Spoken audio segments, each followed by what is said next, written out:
Canal Escute Áudio Novel. Se inscreva. Novel Teoria Fanfic.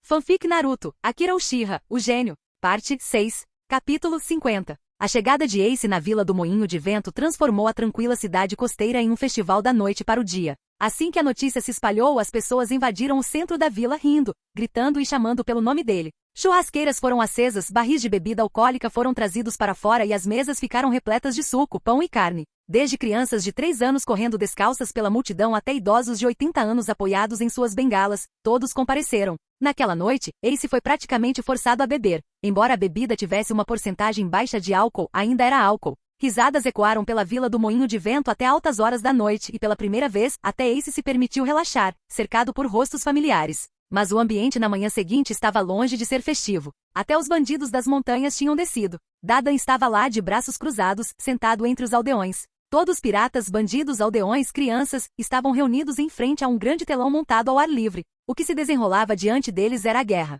A guerra entre os piratas da Big Mom e o governo mundial. Assim como na guerra de Marineford no anime One Piece, o governo mundial garantiu que o mundo inteiro assistisse. Não se tratava apenas de uma batalha, era propaganda, uma demonstração de autoridade, uma lembrança de quem reivindicava o domínio dos mares. Ninguém falou enquanto as imagens eram gravadas. Nem mesmo Ace permaneceu em silêncio. Esta guerra, porém, foi diferente da de Marineford. O almirante da frota Sengoku não estava presente no campo de batalha. Garp também não. Ambos estavam estacionados em outros locais, supervisionando os movimentos dos outros imperadores, especialmente os piratas do Barba Branca. O governo mundial não podia se dar ao luxo de baixar a guarda em múltiplas frentes. E então veio o anúncio. Por meio de uma transmissão Dendemushi, a voz de Sengoku ecoou pela tela. Quem matasse a Big Mom receberia o cargo de próximo almirante da frota. O clima entre os fuzileiros navais mudou instantaneamente. Gaviões e pombas moviam-se com determinação implacável. A competição alastrava-se pelas fileiras. Glória, autoridade e poder. Tudo estava em jogo. Qualquer fuzileiro naval que matasse mais piratas, especialmente membros de alto escalão dos piratas da Big Mom, seria recompensado.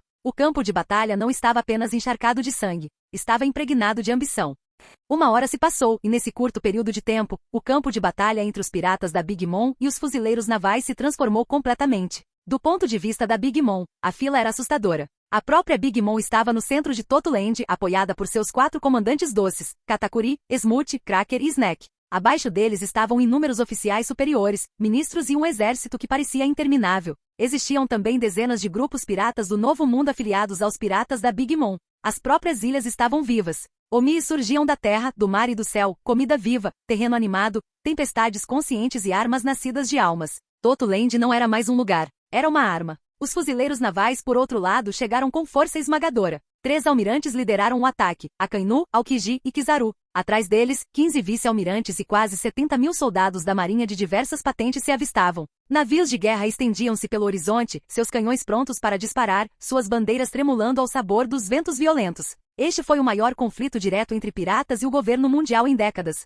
E, no entanto, antes mesmo que os fuzileiros navais pudessem desembarcar completamente, o desastre aconteceu. Omis emergiram do mar, arrastando navios para o fundo das ondas. Tempestades vivas devastaram frotas enquanto armas meteorológicas destruíam formações. As próprias ilhas atacaram. O solo se abrindo, estruturas se movendo, oceanos fervendo. Fuzileiros navais foram esmagados, afogados ou queimados antes mesmo de pisarem em terra firme. Quando os fuzileiros navais finalmente desembarcaram, a guerra já havia começado em pleno andamento. O campo de batalha se dividiu instantaneamente. Akainu avançou diretamente contra Big Mom, Magma colidindo com chamas imbuídas de almas. Logo depois, Aokiji juntou-se à luta, os 2 almirantes pressionando Big Mom um contra o outro em um choque que fez os céus tremerem. Mesmo assim, Big Mom não estava sozinha. Smooth se moveu para apoiá-la, e sua presença tornou o campo de batalha ainda mais brutal. Em outro lugar, Kizaru enfrentou Katakuri. Velocidade aliada à visão de futuro. A velocidade avassaladora e a intangibilidade da logia de Kizaru se chocaram com a visão do futuro de Katakuri, sua Akuma no Mi despertada. Sua consciência de batalha suprema e seu domínio aterrador do Aki, incluindo o Aki do Conquistador. A luta se tornou um borrão no campo de batalha, sem que nenhum dos lados estivesse disposto a ceder um centímetro sequer. Cracker se erguia como uma fortaleza de guerra, sua Akuma no Mi criando soldados de biscoito sem fim. Ele conteve vários vice-almirantes e dezenas de milhares de fuzileiros navais praticamente sozinho, transformando o campo de batalha em um pesadelo implacável. Perospero e os demais oficiais de alta patente invadiram o campo de batalha, entrando em confronto com os vice-almirantes da marinha, enquanto os capangas da Big Mom enfrentavam o resto dos fuzileiros navais em um combate brutal e implacável. O mar estava em chamas. A terra gritou. O próprio céu rachou sob a pressão. E isto não foi apenas uma guerra. Foi uma colisão entre monstros. Ace observou toda a guerra em silêncio, com uma expressão incomumente séria. Até ele ficou impressionado com a força descomunal da Big Mom. À medida que o confronto continuava, uma dúvida foi se formando lentamente em sua mente, uma dúvida que se recusava a desaparecer. Como é que Eustace Kid e Law conseguiram derrotá-la? Ace conhecia a verdade sobre o poder de Big Mom melhor do que a maioria. Antes da Guerra de Wano, ela havia lutado de igual para igual com Kaido por 3 dias e 3 noites. Só isso já a colocava no mesmo nível dos maiores monstros do mundo. Mesmo que alguém argumentasse que Kaido era um pouco mais forte, a diferença não era suficiente para Kid e Law superarem. E observando-a agora, Ace conseguia sentir isso claramente. Essa Big Mom aqui era mais forte que o Barba Branca da Guerra de Marineford. Não era que Big Mom tivesse superado o Barba Branca em seu auge. Era que o Barba Branca de Marineford estava velho. Seu corpo devastado pela doença, sua força corroída pela idade. Seus órgãos internos já em colapso por causa de uma enfermidade que Ace nunca compreendeu completamente. Que Barba Branca lutou enquanto morria. A Big Mom atual teria derrotado aquela versão dele. Em apenas algumas horas, dezenas de milhares de soldados da marinha tombaram. As forças da Big Mom também sofreram baixas, mas o desequilíbrio era evidente. Os fuzileiros navais estavam perdendo muito mais. Isso lembrou Ace da Guerra de Marineford. Sengoku havia planejado tudo perfeitamente contra os piratas do Barba Branca. Se não fosse por Luffy e o caos causado pelos fugitivos de Impel Down, essas variáveis imprevisíveis, Barba Branca ainda teria caído, e sua tripulação poderia ter sido completamente aniquilada. Sem Shanks e Barba Negra presentes, Akainu jamais teria permitido sobreviventes. Big Mom é a mesma coisa. Assim como Sengoku, ela era uma mestra em guerras de grande escala, mas suas vantagens eram muito maiores. Seu controle sobre o terreno, sua habilidade em criar armadilhas, sua infinita força de ataque e seus Omis que podiam lutar, morrer e ser substituídos indefinidamente tornavam seu domínio no campo de batalha muito superior. Esse resultado não foi surpreendente. Os fuzileiros navais não estavam lutando apenas contra um Yonkou. Eles estavam lutando contra um mundo inteiro que vivia e obedecia à vontade dela. Passaram-se mais algumas horas e a lua surgiu no céu. Big Mom estava gravemente ferida, seu corpo enorme coberto de queimaduras profundas e ferimentos. Sua respiração pesada enquanto os Omis ao seu redor lutavam para mantê-la de pé. Mesmo assim, seus olhos ainda ardiam com loucura e fúria, prova de que ela estava longe de ser derrotada. Akainu não estava em melhor estado. Seu corpo apresentava marcas de queimaduras causadas pelo fogo e pelos raios, e vários ossos estavam visivelmente quebrados. Mesmo ficar de pé exigia pura força de vontade. Aokiji também estava gravemente ferido, seu gelo se estilhaçando repetidamente até que seus movimentos se tornaram lentos, e a geada não conseguia se formar adequadamente ao seu redor. Em contrapartida, Kizaru saiu praticamente ileso, pois estava relaxando com Katakuri. Katakuri também saiu praticamente ileso. Ele não se comprometera com um combate imprudente e com seu Haki da observação, que lhe permitia prever o futuro. Combinado com as propriedades semilogia de seu corpo de Moshi, evitar danos fatais era algo natural para ele. Ele se movia pelo campo de batalha como uma sombra que já havia previsto o próximo golpe. Entre os principais oficiais da Big Mom, muitos haviam caído, mas muitos ainda viviam. Quase metade dos Omis que fizeram da ilha Whole Cake uma fortaleza viva havia sido destruída, seus gritos se perdendo no silêncio. Os fuzileiros navais pagaram um preço ainda mais alto. 3 vice-almirantes tiveram suas mortes confirmadas, enquanto as baixas entre os fuzileiros navais de patente inferior foram incontáveis. O mar ao redor da ilha Whole Cake estava repleto de destroços, sangue e navios quebrados. Finalmente, um agente CP-0 apareceu e anunciou oficialmente o fim da operação. Com essa declaração, os fuzileiros navais se retiraram do território dos piratas da Big Mom, deixando para trás ilhas devastadas, mares em chamas e cicatrizes que levariam anos para sarar. O objetivo de matar um Yonko não havia sido alcançado, mas a mensagem já havia sido transmitida. O governo mundial ainda tinha poder.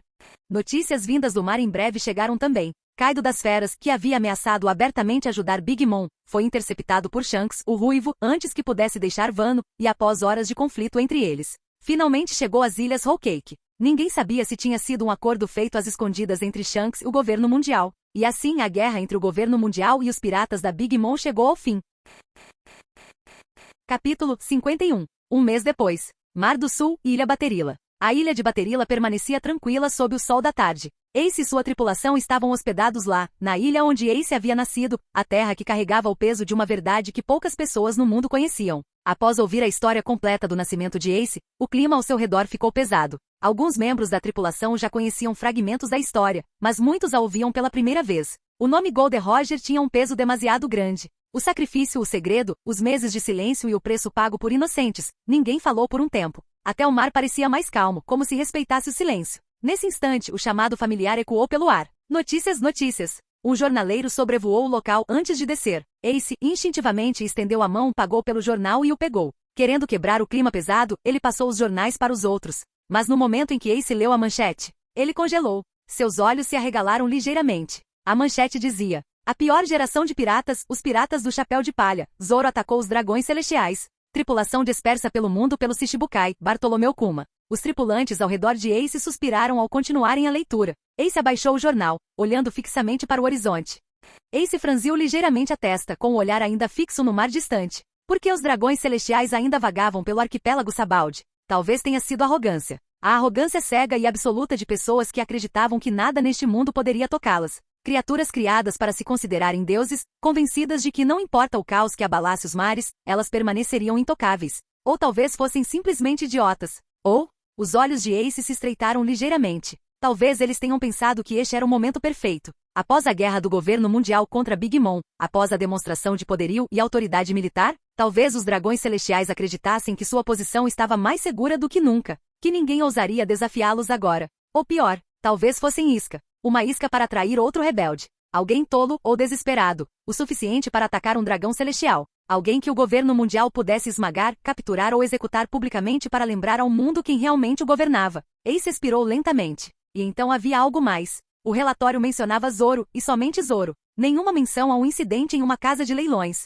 Nenhum escravo. Nenhum caos em larga escala. Apenas um único nome ligado ao ato. Ace se lembrou da cena do anime. Naquela época em Sabaldi, Zoro estava caminhando diretamente em direção a um dragão celestial. Se Bonnie não tivesse puxado para o lado no último segundo, sangue teria sido derramado mesmo assim. Talvez desta vez, ninguém o tenha impedido. Talvez a história simplesmente tivesse seguido um caminho ligeiramente diferente.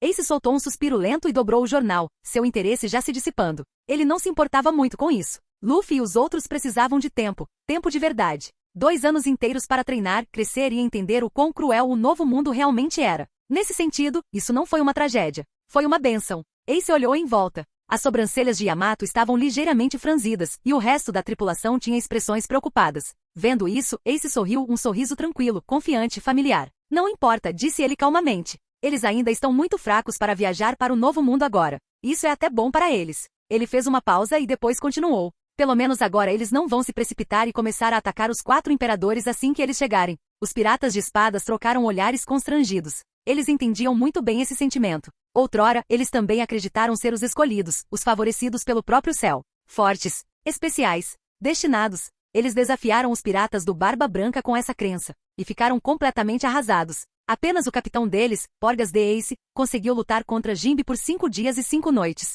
Mas Jinbe não era Barba Branca. Barba Branca era algo completamente diferente. E Ace havia sido completamente derrotado por ele. Sim, treinar primeiro, aprender aqui, entender o mundo antes de desafiá-lo. Esse era o caminho certo. Ace sabia disso. Ele se lembrava de como tudo aconteceria. Luffy se tornaria um imperador pouco tempo depois do salto temporal. Por mais absurdo que pareça, o despertar das Akuma no Mi, Nika, Joy Boy, ainda assim aconteceria. Ace deu um leve sorriso. Bem, disse ele, levantando-se e se espreguiçando, não precisamos nos preocupar com toda essa confusão. Ele se virou em direção ao mar. Vamos para o Mar do Norte em seguida. Viajaremos pelos 4 mares este ano. E no ano que vem, seu sorriso se alargou. Voltaremos a Grand Line. Por um instante, houve silêncio. Então, o grito ecoou pela ilha Baterila, levado pelo vento e pelas ondas. E assim a jornada deles continuou.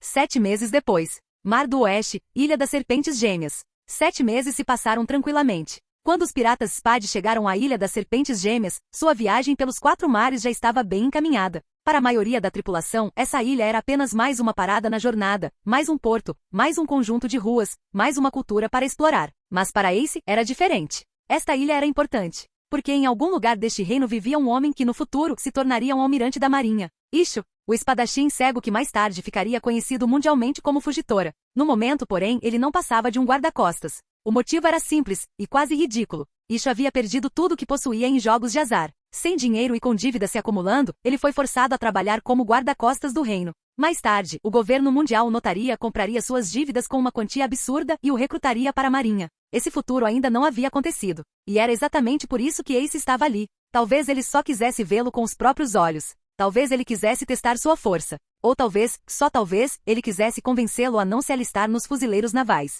Os piratas Spade atracaram no porto sem incidentes. Mas no instante em que pisaram em terra firme, guardas do reino o cercaram formação cerrada, armas em punho, olhares cautelosos. Ace nem sequer diminuiu a velocidade. Ele simplesmente caminhou para frente, com as mãos nos bolsos e a expressão relaxada. Nenhum dos guardas ousou se mexer. Afinal, todos sabiam quem eram esses piratas. os Piratas da Espada, viajando livremente pelos 4 mares.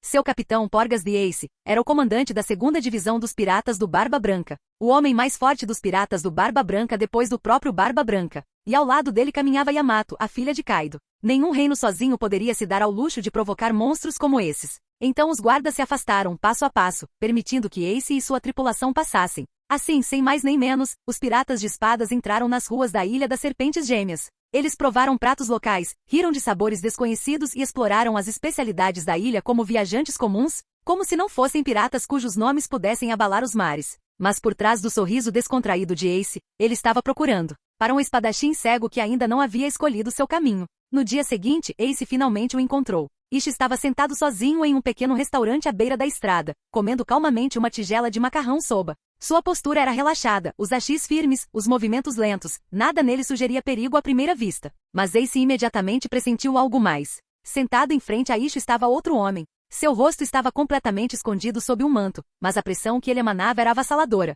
Não violenta, não hostil, apenas imensa. Tão imensa que até Ace sentiu uma leve tensão no peito. Forte. Não, isto é outro nível. Enquanto Ace os observava, ambos os homens viraram a cabeça em sua direção ao mesmo tempo. Ace nem se deu ao trabalho de fingir que não tinha sido notado. Ele caminhou até lá casualmente, puxou uma cadeira e sentou-se no terceiro banco. Um prato de macarrão soba, por favor, disse Ace ao garçom, que assentiu rapidamente e saiu apressado. Ace recostou-se ligeiramente, sorriu e falou como se estivesse cumprimentando velhos conhecidos. Ora, se não é o infame criminoso mais procurado do mundo, Monkey D. Dragon, então ele virou ligeiramente a cabeça. Ishu-san, prazer em conhecê-lo. Um silêncio profundo pairou sobre a mesa. Os olhos de Dragon se estreitaram sob o capuz, não por hostilidade, mas por curiosidade. Como esse pirata sabia quem eu era? Ishu, por outro lado, franziu levemente a testa. Por que figuras poderosas continuam me procurando, uma após a outra? O dragão falou primeiro. Como você sabia que eu estava aqui? Ace assentiu com calma. Não, respondeu ele honestamente. Só vim encontrar Ishu. Ver você aqui foi uma surpresa.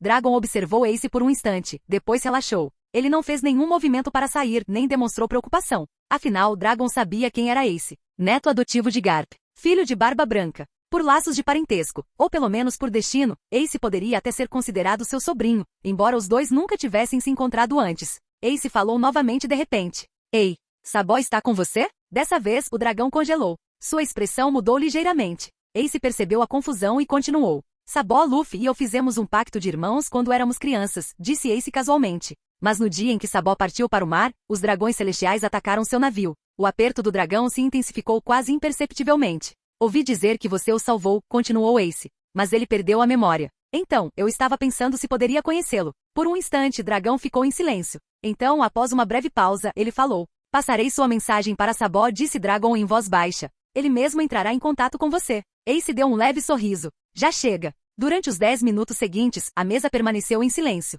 O som dos pauzinhos batendo nas tigelas e o murmúrio distante do restaurante preenchiam o silêncio. Ninguém se apressou em falar. O que quer que precisasse ser dito, podia esperar. Após terminarem as refeições, os 3 se levantaram e começaram a caminhar em direção à praia. Foi então que Ace avistou 2 figuras familiares à distância. Ei, Yamato. 2, gritou Ace. Os 2 se viraram, reconheceram Ace e rapidamente se aproximaram. Poucos minutos depois, os 5 estavam sentados na areia, com as ondas quebrando suavemente à sua frente. Ace falou primeiro. Bem, primeiro as apresentações, disse ele casualmente. Este é o Yamato, e este é meu imediato, deu-se. Então ele fez um gesto na direção do espadachim cego. E este é Ishu, aquele de quem te falei. Yamato e Deuce se voltaram para Ishu. Seus olhares eram uma mistura de análise e admiração. Ishu percebeu. Você sabe algo sobre mim? Perguntou ele calmamente. Yamato e Deuce assentiram com a cabeça. Ace nos contou, respondeu Deuce simplesmente. Ace então prosseguiu, apontando para o homem encapuzado ao lado de Ishu. E bem, Yamato, considerem esse cara nosso veterano. Ace sorriu. O maior criminoso do mundo, Monkey D. Dragon. A mente de Deuce ficou em branco. O homem mais procurado do mundo? Yamato, por outro lado, cresceu rodeada de imperadores. Há apenas um mês, ela própria havia desafiado Kaido. Comparada a isso, a presença de Dragon não a intimidava. Ela inclinou a cabeça e perguntou casualmente. Por que você o chama de idoso? Ace respondeu sem hesitar, com orgulho evidente em sua voz. Porque ele também matou dragões celestiais. O silêncio se instalou instantaneamente. Até mesmo Dragon ficou em silêncio, sua expressão indecifrável sob o capuz. Os olhos de Yamato brilharam. Ela se inclinou para a frente com entusiasmo, olhando para Dragon com admiração. Ei, quantos você matou? Ela sorriu. Vamos fazer uma competição. A praia ficou em completo silêncio. Porque no momento em que ela disse isso ficou óbvio. Yamato, Ace, ambos também haviam matado dragões celestiais. Ishu finalmente quebrou o silêncio, soltando um suspiro seco. Então essa é a nova tendência desta era, disse ele calmamente. Para se tornar um homem forte, é preciso matar dragões celestiais. Deus se olhou fixamente para o grupo, sem expressão. Ele já não tinha certeza se aquilo era uma piada, ou será que o mundo realmente enlouqueceu, já que recentemente dragões celestiais morreram de verdade e, alguns meses atrás, o grupo de piratas do irmão de Ace também derrotou um dragão celestial? Capítulo 52. Naquele dia, ninguém sabia o que os 5 discutiram. Tudo que os habitantes da ilha Baterila viram foi um espetáculo de fogos de artifício. A poucos quilômetros da ilha, o céu gritava. Meteoros caíram como um julgamento vindo do céu. Tempestades agitavam o ar, rasgando as nuvens. Colunas de fogo emergiram do mar, e explosões massivas ecoaram pelo horizonte. Os pescadores fugiram de volta para a costa. Os moradores trancaram suas portas. Até mesmo os reis dos mares nas águas circundantes desapareceram. Ao cair da noite, tudo estava em silêncio novamente, como se nada tivesse acontecido. Nenhum corpo foi encontrado. Nenhum destroço foi encontrado na costa. Restaram apenas pedras queimadas e mares revoltos. Na manhã seguinte, os piratas Spade partiram da ilha Baterila. Eles partiram sem alarde, levando consigo as lembranças da ilha, a verdade sobre o nascimento de Ace e um entendimento tácito forjado longe de olhares curiosos.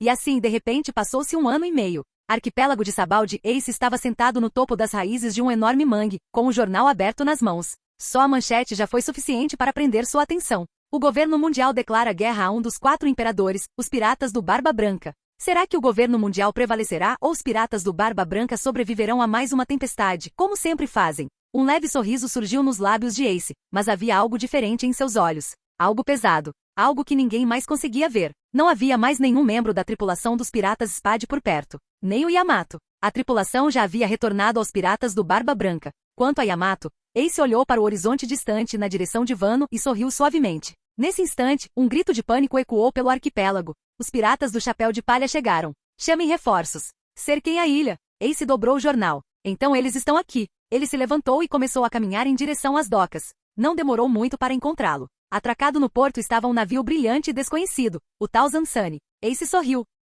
Chamas se formaram atrás dele, tomando a forma de asas, e no instante seguinte ele saltou, aterrissando diretamente no convés do navio. Instantaneamente, os piratas do Chapéu de Palha ficaram tensos, com as armas meio desembainhadas. Então, Ace, você está aqui. A voz de Luffy ecoou, repleta de choque e alegria. Ace sorriu e olhou para além dele, em direção ao mar distante, onde navios da marinha se aproximavam rapidamente. Bem, disse Ace casualmente, estou me encontrando com meu irmãozinho agora. Você não pode me interromper. Ele lançou um olhar de relance na direção dos fuzileiros navais que se aproximavam. Você poderá jogar seu jogo dos fuzileiros navais depois. Naquele instante, Ace liberou seu Haki do Conquistador. O mundo pareceu inclinar-se. O mar agitava-se violentamente. O ar tremeu. As ondas subiam e desciam de forma normal. Desde soldados de baixa patente até capitães, coronéis e até mesmo contra-almirantes. Os fuzileiros navais desmaiaram, um após o outro. Os piratas que assistiam ao espetáculo e estavam ao redor também ficaram paralisados de choque. Até mesmo os olhos de Hyleg se arregalaram ligeiramente. Luffy olhou incrédulo. Ele mesmo havia desbloqueado o Haki do Conquistador, mas comparado a isso, não chegava nem perto de ser tão refinado. Ace não se deteve nisso. Ele olhou para trás, para Luffy, e sorriu. Ele cresceu. Então Ace olhou de relance para Robin. Ele percebeu a mudança sutil, ainda não drástica. Não era bem como no anime de que ele se lembrava. Talvez mais tarde, pensou ele. Ele está pensando na mudança na aparência de Robin antes e depois do salto temporal. De repente, a voz de Luffy ecoou novamente. Ace, já que você está aqui, vamos fazer uma festa. Ace fez uma pausa. Ele desviou o olhar por um instante, e então sorriu. Sim, parece ótimo. Imediatamente irromperam aplausos. Sanji correu para a cozinha. Zoro dirigiu-se diretamente ao depósito de bebidas. Os outros começaram a se preparar, e o riso ecoou pelo navio. Conforme o grupo se reunia, Ace e Luffy conversavam. Luffy falou sobre suas aventuras. Ace falou sobre as ilhas que visitou nos últimos 2 anos. O Novo Mundo. Seus imperadores. Seus mistérios. A princípio, Luffy tentou protestar, não quero saber. Ace respondeu com alguns socos fraternos. Em pouco tempo, Luffy estava ouvindo atentamente. Em pouco tempo, todos estavam reunidos.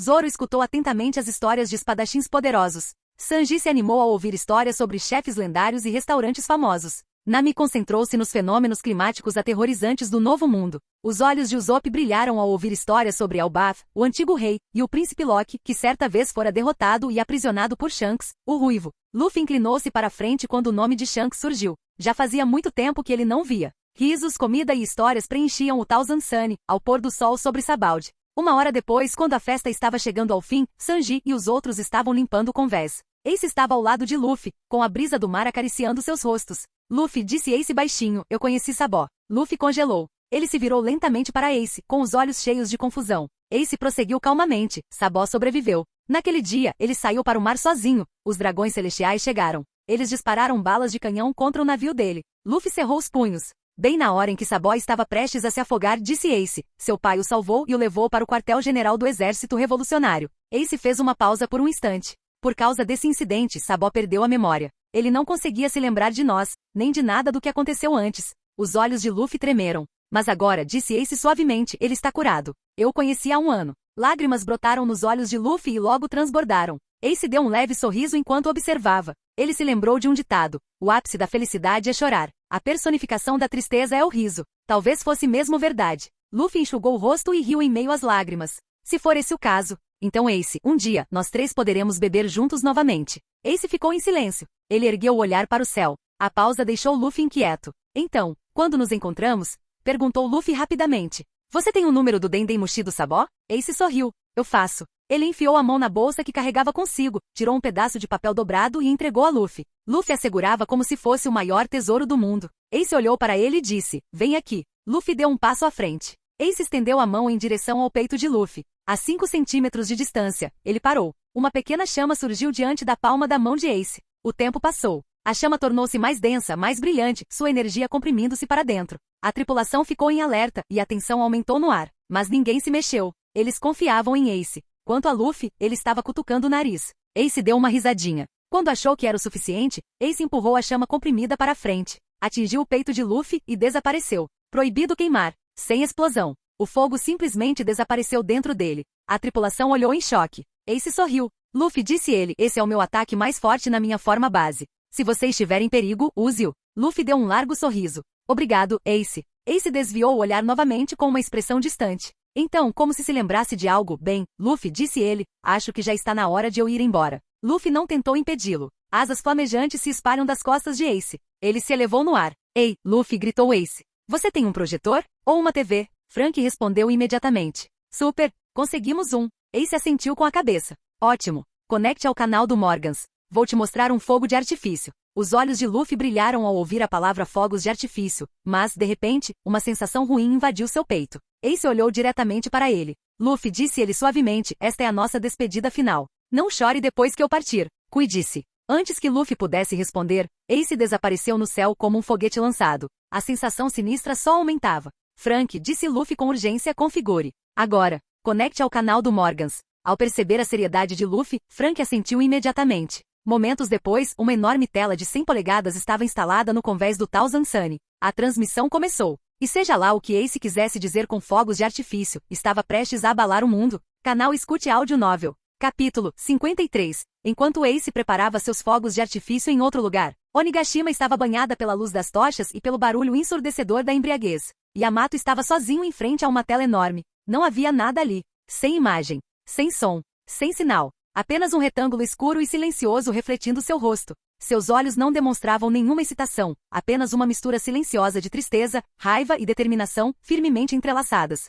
Ela não se moveu. Ela não piscou. Então, a tela piscou. A estática ondulava uma vez. E o céu noturno apareceu. A ativação repentina chamou a atenção imediatamente. As risadas cessaram. Os copos pararam no ar. Um a um, os piratas das 100 feras se voltaram para a tela, a curiosidade suplantando a alegria embriagada. Neste mundo, a televisão e os ecrãs eram um luxo. Transmissões ao vivo, ainda mais. Somente a Morgans possuía o alcance necessário, a rede de subcanais capaz de projetar uma imagem em todos os cantos do mar. E essa não era a transmissão programada. A guerra entre o governo mundial e os piratas do Barba Branca ainda estava a uma semana de distância. Então, por que agora? A imagem estabilizou. Uma vasta cidade surgiu à vista, luzes douradas sobrepostas em estruturas imponentes, construídas sobre uma montanha vermelha incrivelmente maciça que tocava os céus. Um pirata apertou os olhos. Esse lugar não lhe parece familiar? Outro endureceu. Aquela montanha, uma terceira pessoa sussurrou com a voz subitamente rouca. Essa é Mary Geoise. O nome se espalhou como veneno. A conversa cessou completamente. Por que Morgans transmitiria aquele lugar?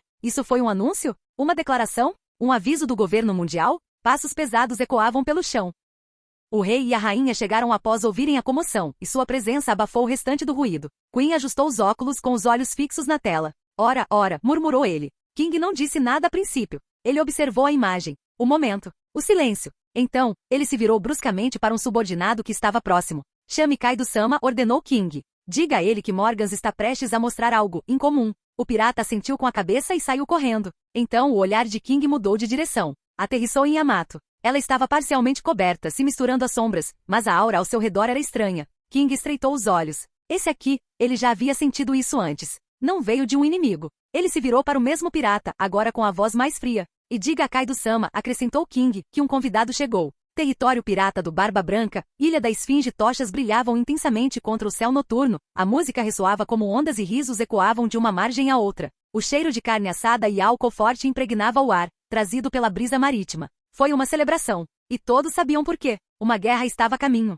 Uma guerra tão grande que ninguém, por mais forte que fosse, podia garantir que veria o amanhecer do dia seguinte ao seu término. Então esta noite não houve qualquer contenção. Esta noite foi para a família. Edward Nelgate, Barba Branca, estava sentado no centro de tudo, seu corpo enorme e relaxado, sua risada estrondosa enquanto bebia de uma cabaça gigantesca. Pela primeira vez, Marco não o havia impedido. Permissão rara. Indulgência rara. Ao seu redor estavam os 16 comandantes de divisão, com os rostos abatidos, mas sorridentes. Mas além deles, quase 7.000 tripulantes, ombro a ombro, cantavam, discutiam, riam como irmãos que já haviam se conformado com o amanhã. Além disso, as 43 tripulações piratas afiliadas. E além delas, os habitantes da Ilha da Esfinge. Civis, comerciantes, crianças, idosos. Eles bebiam e dançavam ao lado de piratas sem medo. Porque para eles, Barba Branca não era apenas um imperador. Ele era o pai deles, a família deles. E ele os tratou da mesma forma. A ilha inteira havia se transformado em um único e enorme banquete. Barba Branca recostou-se, soltando uma risada profunda e satisfeita, e então virou levemente a cabeça.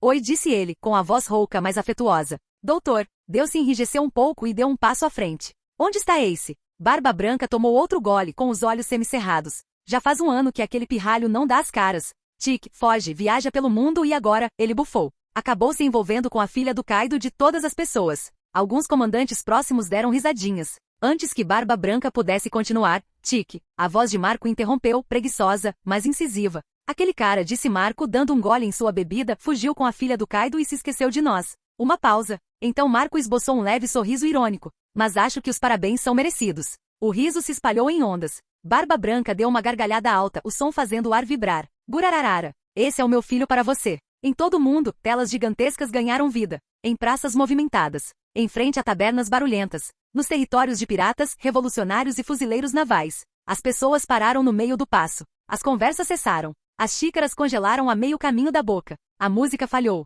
Todos sabiam o motivo da existência dessas telas. A guerra estava chegando. O governo mundial contra os piratas do Barba Branca. Era isso que a transmissão deveria mostrar. Mas esta noite, algo estava errado. Uma a uma as telas foram ativadas muito antes do anunciado. E em vez de um campo de batalha mostrava o céu noturno. Mary Geoise. A terra santa dos dragões celestiais. A confusão se espalhou instantaneamente. Por que Mary Geoise? Já aconteceu alguma coisa? É um anúncio? As câmeras não se moveram. Eles não usaram o zoom. Eles simplesmente mostraram a cidade de longe, suas estruturas imponentes, sua montanha sagrada banhada em luz artificial, intocada e arrogante como sempre. Então, alguém percebeu. Espere, o que é isso? Bem acima da cidade, um ponto preto cortou o céu. Era pequeno, distante, mas inegavelmente comovente. À medida que se aproximava, as chamas tornaram-se visíveis, asas de fogo bruxuleantes envolviam a silhueta humana. Ouviram-se exclamações de espanto por todo o mundo. É uma pessoa. Não, alguém está voando. Quem diabos invadiria Mary Geoise tão abertamente? A figura desceu de forma constante, sem pressa, como uma estrela cadente que escolheu seu destino.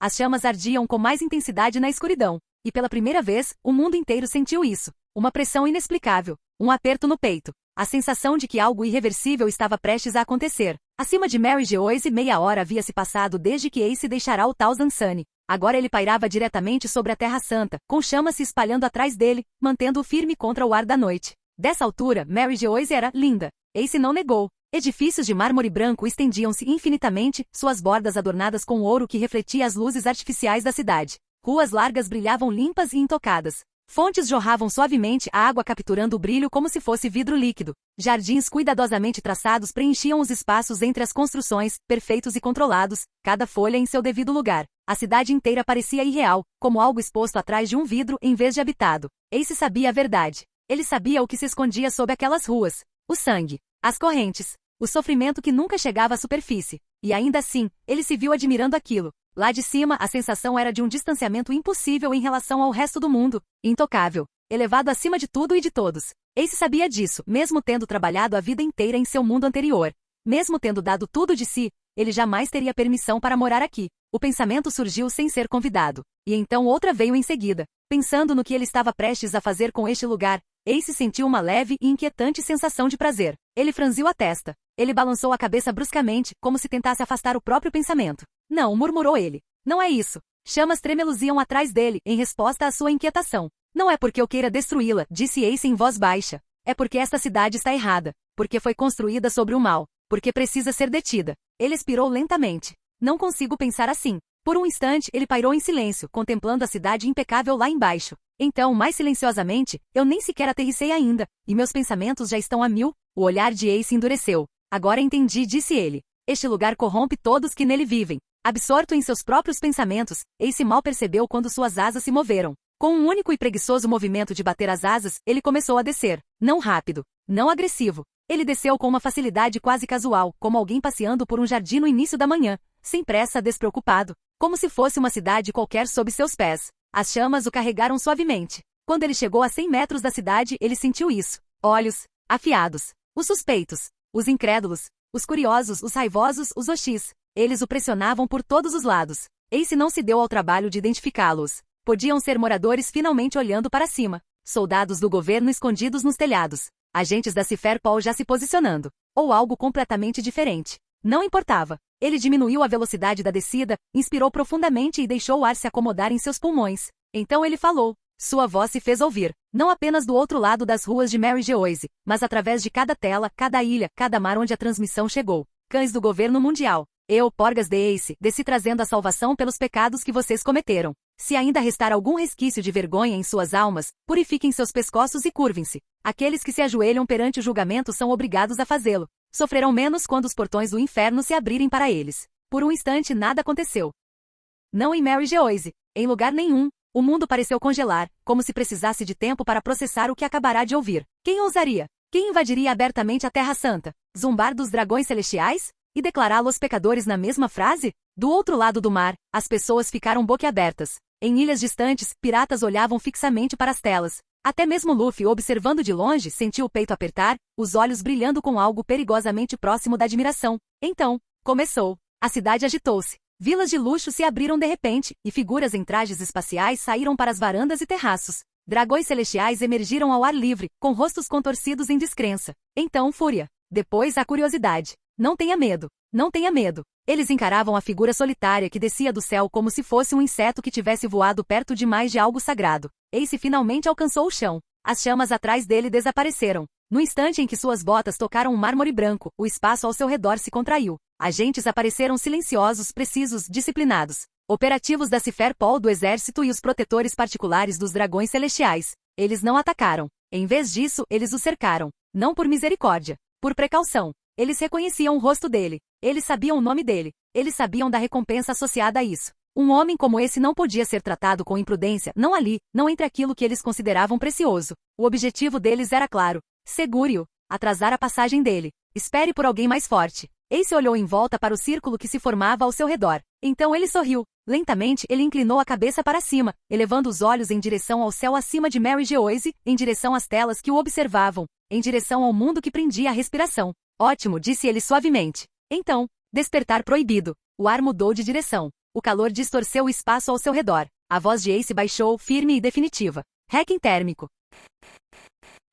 Capítulo 54. Assim que ele pronunciou essas palavras, todos ao seu redor ficaram tensos. Os agentes da Cypherpol mudaram de posição. Os soldados apertaram os seus apertos. Até mesmo os dragões celestiais que observavam de cima inclinaram-se para frente, com os olhos fixos nele. Do outro lado do oceano, aqueles que olhavam fixamente para as telas prenderam a respiração. Era isso. Passaram-se alguns segundos. Nada aconteceu. Sem explosão. Sem onda de calor. Sem rugido de chamas. Mais um segundo. Depois, outra. Apenas o vento mudou, ficou ligeiramente mais frio, acariciando as ruas de mármore branco. A confusão se instalou. As pessoas aguardavam, esperando que o ataque acontecesse a qualquer momento. Mas nada aconteceu. Ace olhou em volta para o ringue que o cercava. Então ele falou casualmente. Bem, disse ele, eu estava apenas brincando. Antes que alguém pudesse reagir. Soru. Ace desapareceu. Uma distorção no ar, e ele reapareceu bem na frente de um dos agentes, tão perto que ficaram quase cara a cara. Ace levantou um dedo. Pistola de dedo. Seu dedo escureceu, revestido por uma densa camada de aqui do armamento.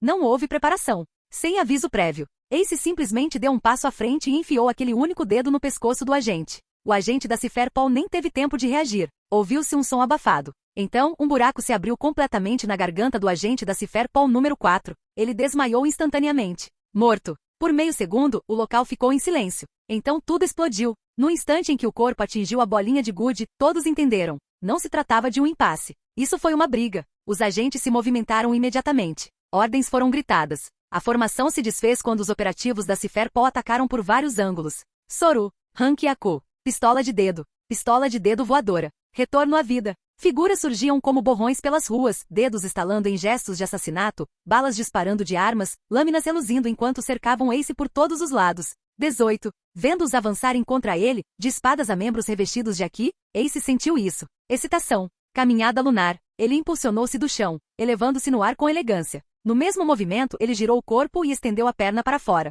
O chute foi estendido. Ar comprimido imbuído de Aki avançou em alta velocidade. Hank Yaku, ciclone. Vários clarões irromperam do impacto, colidindo frontalmente com os ataques recebidos. Espadas foram desviadas. Corpos foram forçados a recuar. A formação se desfez num instante. Assim que Ace terminou seu ataque, uma voz veio de trás dele, uma chamada curta e incisiva. Estilo de espada única, lobo verde. Ace virou instantaneamente. Ele revidou sem hesitar, habilidade secreta dos 6 estilos, arma do rei dos 6. Unindo as duas mãos, ele lançou uma onda de choque para frente. A força explodiu para fora. O golpe de Ace enfrentou o ataque em forma de lobo de frente. A colisão despedaçou ambos, ondas de choque rasgando o ar e rachando o mármore abaixo. Ace pousou suavemente no chão. Assim que suas botas tocaram o chão, ele entrou novamente. Ele recuou o braço. Em seguida, desferiu um soco direto na direção do membro da elite da Cypherpol à sua frente, com Aki do armamento revestindo seu punho. O outro homem reagiu imediatamente. Sua espada revestida com Aki do armamento. Passaram-se alguns minutos assim. 15. Os corpos começaram a se acumular ao redor de Ace, espalhados pelas ruas de mármore rachadas. Mas o número de agentes não diminuiu. Aumentou. Mais pessoas surgiram dos telhados e becos ao redor, preenchendo as lacunas deixadas pelos caídos. Então, uma voz veio de cima. Velocidade é peso. Você já levou um chute na velocidade da luz? No momento em que Ace ouviu aquela voz, aquele tom irritante, ele sabia exatamente quem era. Ele não teve tempo de se virar. Ele endureceu o punho com Aki do armamento e o brandiu em direção à origem do som. A luz colidiu com ele. Um chute certeiro, brilhante e avassalador. Atingiu Ace em cheio, lançando-o a centenas de metros de distância, atravessando prédios e deixando um rastro de poeira e pedras quebradas. Passaram-se alguns segundos. Ace se levantou dos escombros e olhou para o próprio corpo. Sem danos graves. Só poeira. Roupas rasgadas. Ele olhou para trás, na direção de onde o ataque havia vindo. Kizaru, disse Ace calmamente. Não esperava te encontrar aqui. Uma luz se concentrou à sua frente, e a voz tranquila de Kizaru a acompanhou. Ai ai, quem você esperava? Ele inclinou ligeiramente a cabeça. Ace não respondeu. Se o Aki do armamento tivesse entrado em cena antes, as coisas poderiam ter sido mais fáceis para mim. Kizaru deu de ombros. Bem, já que você está aqui, vamos encerrar o aquecimento? Uma pressão invisível explodiu para fora. O Aki do conquistador desenfreado inundou a área. Um a um, os agentes da Cypherpol desmaiaram. Os dragões celestiais caíram onde estavam. Até mesmo os membros da CP-0 foram forçados a se ajoelhar, com os dentes cerrados e os corpos tremendo sob o peso da situação. A expressão de Kizaru se tornou mais incisiva. Essa pressão, ele só havia sentido isso antes vindo de um homem. Shanks, murmurou ele. Ace não se importou. Ele se impulsionou do chão e desapareceu. No instante seguinte, ele apareceu diante de Kizaru, com o punho revestido de Aki do armamento e Aki do conquistador, e desferiu um soco direto. Kizaru se dispersou na luz e se reformou em outro lugar. O soco errou o alvo, mas não o prédio de trás. Um raio de energia irrompeu do punho de Ace, destruindo completamente a mansão. Não parou. Continuou avançando, atravessando outra estrutura, depois outra, seguindo diretamente em direção a um conjunto de residências do dragão celestial. A voz de Kizaru ecoou novamente. Não posso deixar você matar dragões celestiais. Uma luz estilhaçou. Kizaru reapareceu no ar e atingiu o próprio feixe de luz. O impacto detonou. Uma explosão gigantesca ocorreu e a poeira engoliu as ruas de Mary Geoise por completo. 10. Quando a explosão finalmente cessou, Kizaru ficou parado ali, ileso. Suas roupas estavam um pouco sujas, com poeira aderida ao tecido, mas ele parecia não se importar. A luz se concentrou diante de suas mãos e tomou a forma de uma espada. A Mano Murakumo. Kizaru moveu-se à velocidade da luz e apareceu diante de Ace, brandindo sua espada como se fosse decepar sua cabeça num único movimento. Ace bloqueou o golpe mais uma vez com o próprio punho. Soco. Bloquear. Chute. Lançar. Por um instante quase pareceu que ele havia decidido se tornar um lutador profissional. Nesse instante, a voz de Kizaru ressoou, calma como sempre. Porgas de Ace. Usuário de Akuma no Mi do Tipologia. Fruta do fogo. Ele inclinou ligeiramente a cabeça. Por que você não está usando sua Akuma no Mi? Desde que chegou aqui, você não a usou nenhuma vez. Ace respondeu sem hesitar. Eu simplesmente não acho que vale a pena usar isso em você. Ele interveio e deu outro soco em Kizaru, afastando-o para longe. Luz dispersa. Kizaru reapareceu, desta vez dividindo-se em várias figuras. Clones. Cada um carregava a Mano Murakumo, com a luz se acumulando em suas mãos. Apenas um era real. O restante eram projeções. Ace os observava atentamente. Apenas olhando, ele não conseguia distinguir um do outro. Então ele escolheu a opção mais simples. Ace se abaixou e pegou a espada de um agente da Cifer Paul caído. Ele respirou fundo. Ao ver isso, Kizaru estreitou ligeiramente os olhos. Esgrima? Não havia nenhum relato disso. Mas Kizaru não se deteve nisso. O mundo não funcionava com base na lógica. Se isso tivesse acontecido, Ace não estaria em Mary Geoise agora. À medida que Kizaru se aproximava, a algumas dezenas de metros de distância, Ace revestiu a lâmina com o Aki do armamento. Em seguida foi aplicado o Aki do Conquistador. Então ele brandiu a espada horizontalmente. Jetsuga Tenshou. No momento em que Ace falou, um enorme corte em forma de crescente irrompeu da lâmina, repleto de Aki avassalador, rasgando o ar em direção a Kizaru. Vários clones de luz reagiram a tempo e se dispersaram. Outros não foram rápidos o suficiente. Eles foram separados com precisão, a luz se dispersando à medida que o corte os apagava. Mas o ataque não parou por aí. O crescente continuou avançando, cruzando Mary Geoise em alta velocidade, rumando diretamente para a área onde os dragões celestiais estavam recuando. Sob ordens, os agentes da CP conscientes se moveram desesperadamente, atraindo os dragões celestiais presentes no território da luta. Ace observou a viagem. Por um instante, ele pensou. Kizaru não teria outra escolha senão impedi-lo novamente. Então, outra voz soou. Seu maldito punk dos piratas do Barba Branca. Você não entende exatamente o que isso significa. Para se opor aos dragões celestiais, não é? Ace se virou na direção da origem da voz. Um homem apareceu bem em frente ao golpe de espada. Cabelo verde. Desgrenhado. Uma expressão preguiçosa, quase entediada, como se tivesse acabado de chegar atrasado para algo inconveniente. Ele falou casualmente. Então ele levantou os dois braços. Eles se expandiram instantaneamente, a carne se contorcendo em madeira. Seus braços se transformaram em enormes membros de madeira. Seu corpo seguiu. Metade inferior, tronco, tudo inchou e se transformou. Em segundos, uma figura gigantesca em forma de árvore surgiu ali, com raízes e galhos se espalhando para fora. O homem-árvore rugiu e balançou os dois braços para a frente. Seus punhos colidiram com o corte em forma de crescente. Por um breve instante, as duas forças se repeliram. Então, o corte se estilhaçou. O homem-árvore foi forçado a recuar, pedaços de madeira e galhos quebrados espalhando-se pelo chão enquanto sua forma maciça deslizava para o lado. Ace observava em silêncio. Só pela aparência. O poder dessa fruta do diabo, ele sabia quem era. Aramaki, disse Ace, um dos futuros almirantes do anime original de One Piece, um usuário do Logia, a fruta da madeira, uma imitação barata de Ashirama Senju. Por um breve instante, Ace se pegou pensando, quão forte Aramaki realmente era. E entre Aramaki e Fujitora, quem se destacou mais? O pensamento não durou muito. Uma luz estilhaçou. Kizaru apareceu bem ao lado dele, com a perna já levantada, posicionado para chutar Ace para fora do céu. Não havia tempo para pensar. Ace contorceu o corpo e cerrou o punho. O Aki do Conquistador surgiu em grande intensidade. Seguiu-se o armamento. Ele deu um soco. A colisão fez com que ambos fossem arremessados para longe mais uma vez, com a onda de choque rasgando o ar entre eles. Quando Ace se recompôs, Aramaki havia entrado completamente no campo de batalha. O espaço ao redor deles diminuiu. 2 almirantes. Contra um só homem. Ace percebeu. E não se importava. Ele já havia compreendido a situação. Essa era Mary Geoise. Nenhum dos dois conseguiu dar tudo de si. Seus ataques mais poderosos devastariam a Terra Santa, e isso era algo que eles não tinham permissão para fazer. Se Mary Geoise caísse, haveria punição. Punição severa. Com seu poder contido. Com destruição limitada. Ace sabia que poderia facilmente detê-los. 7.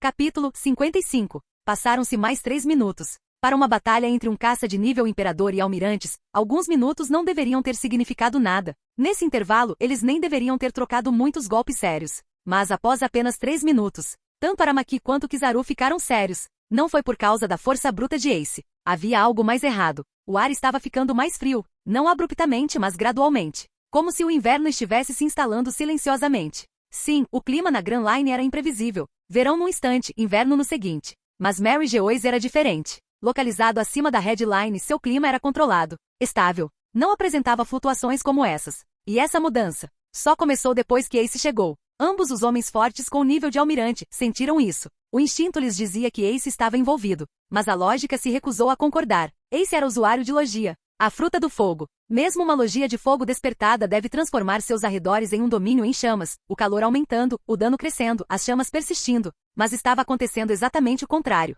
A temperatura estava caindo. Kizaru percebeu outra coisa. Na verdade, são duas coisas. Primeiro, segundo relatos que ouviu da Cipher Paul, quando Ace pousou em Mary Geoise pela primeira vez, ele declarou um ataque. Mas nada aconteceu. E depois disso, em intervalos irregulares, Ace dizia um número. Depois em menor número. De novo. E de novo. Contagem regressiva. Por que alguém faria isso em uma luta séria? A segunda coisa o perturbou ainda mais. Ace não havia usado suas habilidades de fogo nenhuma única vez. Sem chamas. Sem aquecimento. Nem mesmo a intangibilidade logia. Kizaru acertou golpes limpos, golpes que Ace deveria ter evitado. Mas Ace os levou. Voltei voando. Como se sua Akuma no Mi não estava respondendo. E isso era algo que Kizaru não podia ignorar. 0.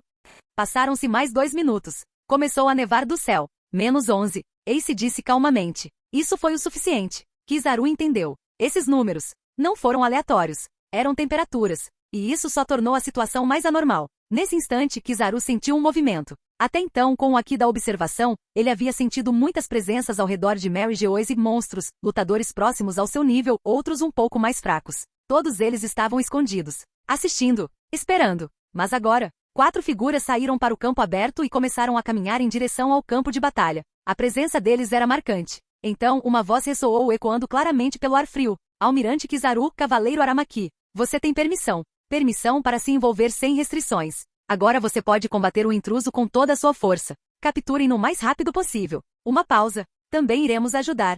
O confronto foi interrompido. Ambos os lados recuaram quando o olhar de Ace se voltou para os recém-chegados. 4 figuras estavam ali paradas. Ele os reconheceu imediatamente. Ora, disse ele. Se não são os infames cavaleiros de Deus. No instante em que as palavras saíram de sua boca, os 4 voltaram sua atenção para ele. Sua intenção assassina se intensificou. E abaixo dela, surpresa. Esse nome não era algo que um forasteiro devesse conhecer. Ace olhou para eles calmamente. Seus olhos se voltaram para um deles. E você também está aqui. Figar Lan Shamrock. Ao ouvir Ace pronunciar seu nome com tanta naturalidade, a expressão de Shamrock mudou. Primeiro veio a confusão. Como esse homem poderia saber o nome dele? Como ele poderia saber sobre os Cavaleiros de Deus? Uma verdade tão profundamente enterrada que nem mesmo os mais altos almirantes da Marinha jamais foram informados. Um segredo conhecido apenas por um punhado de seres vivos. E então veio a raiva. Não do tipo imprudente. Do tipo ofendido. O tipo de homem que nasce quando um homem que se considerava um deus é tratado como se fosse seu igual, ou pior, inferior. Shamrock era um dragão celestial. Um cavaleiro de Deus. Um ser acima da escória da sociedade. E no entanto, Ace falou com ele como se ele não fosse ninguém especial. Só isso já era imperdoável. Shamrock liberou seu Aki do Conquistador. Ela irrompeu como um decreto divino, esmagando o ar, curvando o chão sob seus pés. Ace não hesitou. Ele respondeu da mesma forma. Seu próprio Aki do Conquistador irrompeu, vasto e avassalador, chocando-se frontalmente contra a vontade de Shamrock. O choque rachou os céus. As nuvens sobre Mary Geoise se despedaçaram, afastando-se umas das outras como se a própria realidade se recusasse a conter seu domínio. Ace observou a fúria de Shamrock com olhos calmos. Bem, disse ele com leveza. Agora eu realmente consigo ver a semelhança. O olhar de Shamrock se intensificou. A mesma crueldade continuou Ace, com a voz firme e cortante. A mesma maneira deturpada de pensar. Uma pausa. Pelo menos em toda a sua família, só o Shanks acabou sendo normal. O campo de batalha ficou em silêncio. Talvez ele não tenha sido corrompido pela sua linhagem, continuou Ace, imperturbável.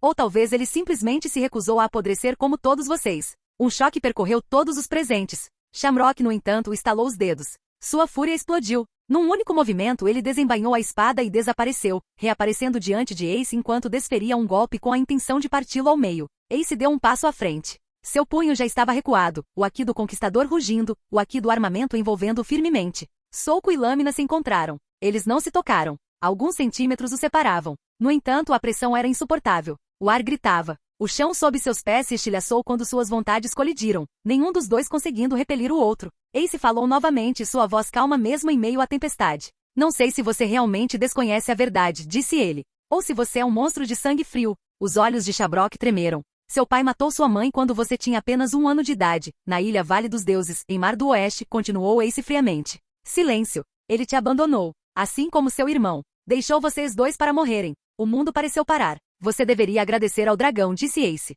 Foi ele quem te salvou. O choque transformou-se em algo mais sombrio no campo de batalha. E no entanto, aqui está você, continuou Ace, com os olhos fixos nos de Shamrock, ainda servindo ao homem que matou sua mãe. Sua voz endureceu. Um cão na coleira do governo mundial. A respiração de Shamrock tornou-se irregular. Pelo menos Shanks conseguiu se libertar, disse Ace. Ele foi embora. Uma batida. Ninguém falou. Kizaru olhou para o céu. Aramaki olhou para o chão. Ambos fingiram não ouvir uma única palavra. Os outros cavaleiros de Deus permaneceram imóveis sem intervir, sem recuar. Eles estavam observando. Interessado, Ace se endireitou. Figarlan Shamrock, disse ele, com voz de absoluta autoridade. Vou te dar uma escolha. A pressão aumentou. Solte essa coleira. Pare de ser um cãozinho do governo mundial. Os olhos de Ace se aguçaram.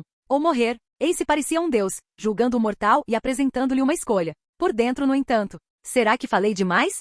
Definitivamente falei demais. Parece que eu o provoquei. Não, eu cutuquei ele com um graveto. Um pedaço de pau muito afiado. Ótimo. Agora ele está 100% disposto a lutar comigo até a morte. Ace suspirou mentalmente. Ah bem, ele ia lutar comigo até a morte de qualquer maneira. Pelo menos agora ele não está mais tão calmo, digno e autoritário. Inimigos enfurecidos cometem erros.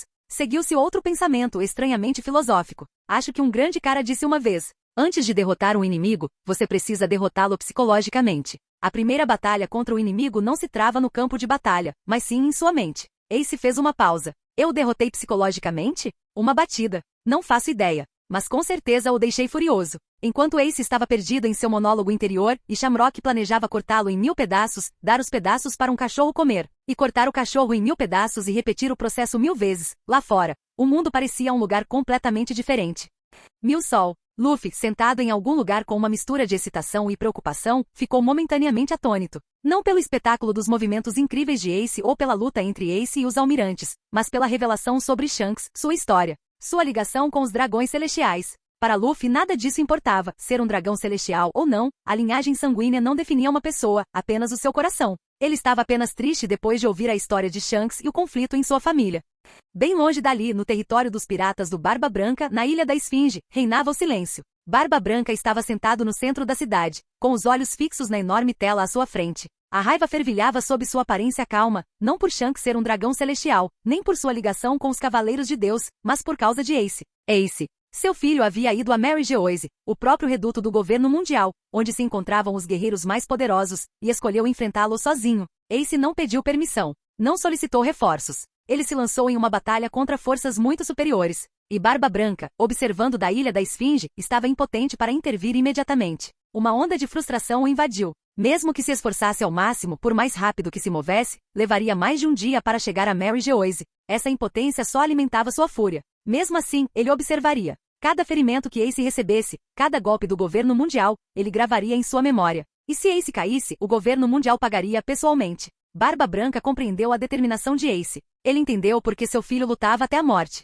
O governo mundial havia declarado guerra aos piratas do Barba Branca. Ace escolheu não esperar. Ele escolheu agir. Mesmo assim, o peito de Barba Branca doía de culpa. Ele não conseguirá incutir em seus filhos a confiança de que poderiam sobreviver contra tal força. Não conseguirá dar-lhes a certeza de que poderiam enfrentar o impossível e perseverar. E naquele instante Barba Branca soube, seu filho não lutava apenas pela sobrevivência. Lutava por justiça, por orgulho, por algo muito maior do que ele próprio. E Barba Branca, apesar da distância, veria tudo. Testemunharia tudo. E quando chegasse a hora, o governo mundial sentiria sua fúria. Enquanto isso, os olhos dos membros dos Piratas de Espadas ardiam em vermelho. Eles sabiam a verdade. Até então, o governo mundial mantinha uma distância cautelosa, aguardando a evacuação de todos os dragões celestiais. Mas agora, com a chegada dos Cavaleiros de Deus, a verdadeira batalha estava prestes a começar. O ar estava carregado de expectativa e o mundo aguardava. Capítulo 56. Assim que o monólogo interior de Ace se dissipou, o mundo voltou a se movimentar. Shamrock foi o primeiro a se mover. Com um violento impulso ele empurrou Ace para trás, rompendo o impasse invisível entre eles. Ace deslizou sobre o mármore estilhaçado, as botas abrindo sulcos no chão congelado. E antes que Ace pudesse se recuperar completamente, uma voz familiar e preguiçosa ecoou pelo campo de batalha. Yazakani no Magatama. Kizaru levantou a mão. Luz condensada. Então explodiu para fora. Dezenas não centenas de feixes brilhantes rasgaram o ar, cada um deles gritando com intenção letal enquanto choviam sobre Ace como um castigo divino. A expressão de Ace se tornou mais séria. Ele tinha conhecimento desses ataques. Cada bala carregava poder destrutivo suficiente para arrasar quarteirões inteiros. Chamá-las de armas de destruição em massa não seria exagero. Tic! Ace desapareceu. Os raios atravessaram o chão onde ele estivera momentos antes, abrindo ruas, vaporizando torres, transformando terras sagradas em ruínas derretidas. Ace reapareceu no ar, contorcendo o corpo enquanto disparava direto para Kizaru, com o punho já em punho. Mas, Cérbero! A voz de Shamrock cortou o caos. Ele avançou com a espada. A lâmina gritou. De sua borda, algo rastejou para fora da realidade. Uma enorme besta de 3 cabeças irrompeu do próprio aço, presas à mostra, olhos flamejantes, cada cabeça rosnando com sua própria vontade assassina. Sua forma era etérea, porém sólida, presa à espada por algo antigo e obsceno. E então, de cada uma das 3 cabeças, estendia-se uma lâmina espectral. Uma espada nascida de outra espada. Os olhos de Ace se arregalaram, apenas um pouco. Você só pode estar brincando comigo. Uma zoomítica. Alguém havia fundido uma zoomítica em uma espada. Ace não conseguiu evitar. Por meio segundo, a incredulidade se insinuou em meio à tensão. Então foi aqui que toda a sorte foi parar, murmurou ele. Kaido passou a vida inteira colecionando zones míticas e não conseguiu nem 2. E aqui estavam eles, usando as para encantamento de itens. Cérbero rugiu. As 3 lâminas desceram de uma só vez. Destruidor de batalhas. Ace enfrentou o ataque de Shabrock de frente. Seu punho avançou, revestido por uma camada espessa de Haki do armamento, com o Haki do Conquistador rugindo por baixo. O soco colidiu com as lâminas descendentes de Cérbero e por um instante tudo parou. Então o impacto causou uma explosão. Uma onda de choque rompeu, estilhaçando o solo congelado e lançando destroços por toda Mary Geoise. A pressão por si só fez com que ruínas próximas desabassem, e até mesmo Kizaru foi empurrado para trás. Ace girou no ar, já se preparando para lançar o ataque. Foi então que outra voz ecoou pelo campo de batalha. Mori Mori no Mi, criação da floresta. Drenagem de cipós. O chão sob os pés de Ace rachou. Num instante, árvores gigantescas surgiram, seus troncos espiralando para cima a uma velocidade sobrenatural. Grossas vinhas a seguiram, cortando o ar como chicotes, mirando diretamente nos membros e no torso de Ace. Ace reconheceu isso imediatamente. O poder de Aramaki. Aquelas vinhas não serviam apenas para contê-lo, serviam para drená-lo. Uma vez preso, elas perfurariam seu corpo e sugariam sua força, sua resistência, até mesmo sua vida. Tic. Ace não hesitou. O Haki do Conquistador irrompeu para fora, esmagando como uma maré invisível. Ele girou o corpo e cravou o punho direto no chão. Impacto do Titã. O impacto se propagou para fora. A floresta não apenas se rompeu, ela foi apagada. Num raio de 100 metros, árvores foram destruídas, trepadeiras quebradas e raízes arrancadas da terra. O terreno ficou árido, rachado e fumegante. E então, uma fileira de flechas cortou o ar. Moveu-se a uma velocidade estonteante, silenciosa, precisa, mirando diretamente no ponto cego de Ace. Ace sentiu isso antes mesmo de ver. Seus olhos se estreitaram. Mama Yergunko, um dos 4 cavaleiros sagrados. Fruta do diabo. Aruaru no Mi, uma fruta do diabo do tipo Paramecia. Ace girou no ar, desviando da maioria das flechas. Algumas ainda o atingiram, cortando seu ombro e lateral.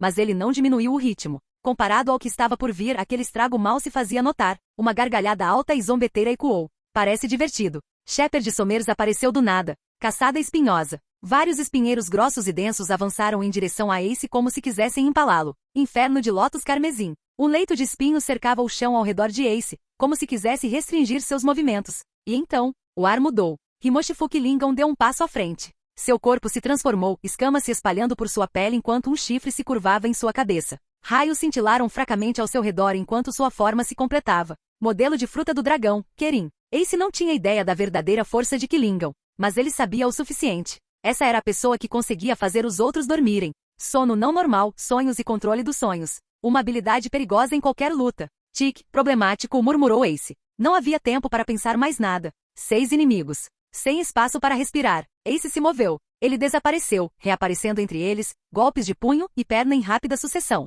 Cada golpe carregava armamento e rajadas da pressão do conquistador, forçando distância, rompendo formações, nunca permitindo que o cercassem completamente. Isso já não era um duelo. Foi um colapso que mergulhou no caos. Passaram-se mais 3 minutos. 27. A essa altura, Ace já estava sangrando. Não de um só lugar, mas de muitos. Havia cortes profundos por todo o seu corpo. Alguns de flechas, outros de lâminas. Ele nem sabia mais quais. Os cortes pontiagudos da Akuma no Mi de Somers dilaceravam suas laterais, enquanto as feridas irregulares da madeira de Aramaki ainda ardiam onde o haviam perfurado. Sua respiração estava mais pesada agora, mas seu olhar permanecia firme. A missão, pelo menos em parte, já era um sucesso. Então agora, Ace estava apenas lutando. Não para vencer de forma limpa. Não para dominar. Só para sobreviver um pouco mais. Nesse instante, Ace sentiu alguém se aproximando. Mas Ace não conseguia olhar. Ele não tinha condições para isso. Ele estava encurralado demais, aparando 2, às vezes 3 ataques simultaneamente, respondendo com seus próprios golpes, sem ter um segundo sequer para respirar. Cada abertura era imediatamente punida. Cada erro, quase fatal. Então, uma voz cortou o caos. Parar. Não era barulhento. Não precisava ser assim. E, no entanto, tudo parou. Os almirantes paralisaram no meio do movimento.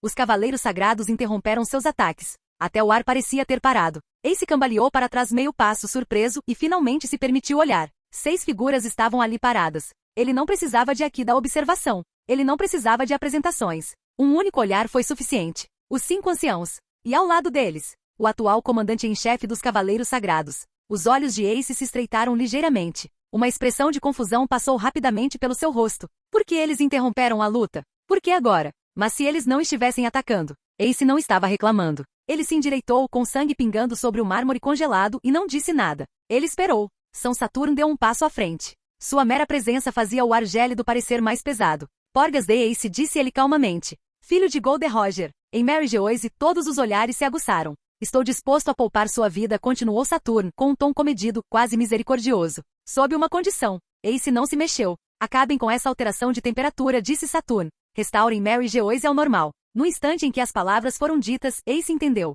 Essa foi a verdadeira razão pela qual os 5 anciãos se revelaram em uma transmissão ao vivo. Não misericórdia. Temer. A temperatura já havia caído para 27 graus Celsius negativos. Ace sentiu isso por si mesmo. Sua respiração ficou instantaneamente turva. O sangue congelou nas bordas de seus ferimentos. Ele calculou que conseguiria aguentar por mais 10 minutos, no máximo. Mas a essa altura, a temperatura não seria apenas perigosa. Seria catastrófico. Isso não se limitava mais ao campo de batalha. Ace percebeu isso claramente. Num raio de 3 quilômetros ao seu redor, o frio despencava rápida e violentamente. Além disso, a temperatura subia em camadas 10 graus negativos, 5 graus negativos, espalhando-se como uma morte lenta e inevitável. Mary Geoise não foi feita para isso. Eles não queriam que a Terra Santa fosse destruída. Eles sabiam que alterar a temperatura nessa escala levava tempo. Eles sabiam que Ace ainda nem tinha atingido seu verdadeiro limite. E talvez, eles queriam que ele parasse imediatamente. Assim, eles poderiam matá-lo mais tarde, em segurança. Ace olhou para todos os 5. Ele fingiu pensar. Passaram-se alguns segundos. Então ele deu um leve sorriso. Tudo bem, disse Ace. Aceitarei sua condição. Uma onda de alívio, quase imperceptível, percorreu os anciãos. Mas, continuou Ace, com a voz ficando mais incisiva, eu também tenho um problema de saúde. O ar ficou novamente mais denso. Vocês não atacarão os piratas do Barba Branca. Silêncio. Silêncio absoluto. Nem mesmo os almirantes respiravam. Os 5 anciãos trocaram olhares, não palavras, não sinais, apenas compreensão. Então, aceito, disse Saturn. Ace acenou com a cabeça uma vez. Bom. Ele ergueu a mão e apontou preguiçosamente para o campo de batalha. Então movam-nos, disse Ace. Todos eles. Levem-nos para uma distância segura. Só então eu pararei. A temperatura não vai normalizar instantaneamente. São nos juro deu um passo à frente, a fúria finalmente quebrando sua compostura. Seu pirralho insolente ele disparou. Não confundam nossa paciência com fraqueza. Se quiserem morrer, digam a palavra, 3 minutos são mais do que suficientes. Ace nem sequer olhou para ele. Então deixe 2 aqui, respondeu Ace casualmente. Pode levar o resto. Isso já é mais do que suficiente. Outro silêncio. Desta vez será mais longo. Então, São Mercúrio assentiu com a cabeça. Ele ergueu a bengala e apontou. Aramaki, Killingan, Somers e Gunko retirem-se. Shabrock e Kizaru não se mexeram. Mamayer Gunko, Shepard Somers e Himoshifu Killingan recuaram, aproximando-se dos 5 anciãos e posicionando-se atrás deles. O campo de batalha foi esvaziado. Ruínas congeladas. Solo devastado. Mármore manchado de sangue. Ace estava sozinho novamente ferido, sangrando, exausto. Em todo o mundo, o caos se instaurou.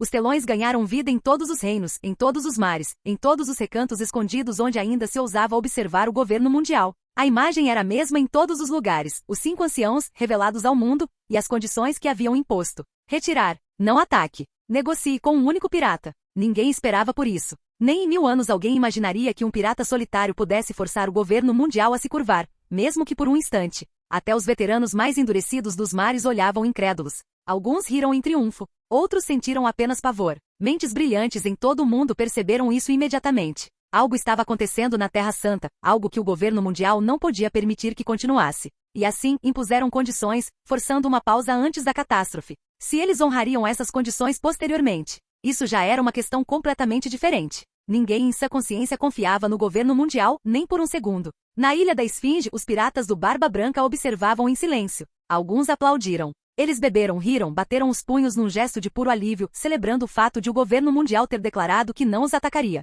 Celebrando que Ace ainda estava vivo. Mas outros permaneceram em silêncio. Veteranos, comandantes, homens que já haviam vivenciado a traição. Eles sabiam que aquilo não era o fim. Isso era uma vírgula. Ace havia encurralado o governo mundial, mas encurralar as feras as tornava perigosas. O próprio Barba Branca não disse nada. Ele apertou ainda mais o cabo da arma. Bem longe dali, a bordo do Thousand Sunny, no início o ar estava pesado. Ninguém falou enquanto a transmissão continuava, com o campo de batalha congelado refletido na tela panorâmica. Então as palavras vieram. Ace pode ir embora. Nenhum ataque imediato. Luffy finalmente expirou. Seus ombros relaxaram. Os punhos se abriram pela primeira vez em horas. Até ele percebeu. Ace estava sendo pressionado. A chegada dos 5 anciãos havia mudado tudo. Só de vê-los. Luffy podia sentir isso. Aquelas pessoas não estavam no mesmo nível que ele. Eles nem estavam na mesma escada. Se a luta tivesse continuado, Ace não teria durado muito tempo. Por um instante, um alívio tomou conta do convés. Mas então, Robin falou. Sua voz era baixa. Luffy, disse ela, sem desviar os olhos da tela. Hoje não terminará em paz. Luffy ficou rígido. Uma sensação ruim percorreu sua espinha. Por quê? Perguntou ele. Robin não respondeu imediatamente. Ela observou as ruínas congeladas de Mary Geoise, as figuras imóveis dos 5 anciãos, o pirata solitário e ensanguentado parado diante deles. Finalmente ela falou. Porque, disse ela suavemente, não se pode confiar no governo mundial. Luffy engoliu. Seus olhos se fixaram na tela. Fim do vídeo. Para acesso antecipado à continuação dos vídeos ou para incentivar o canal, vire membro. Muito obrigado.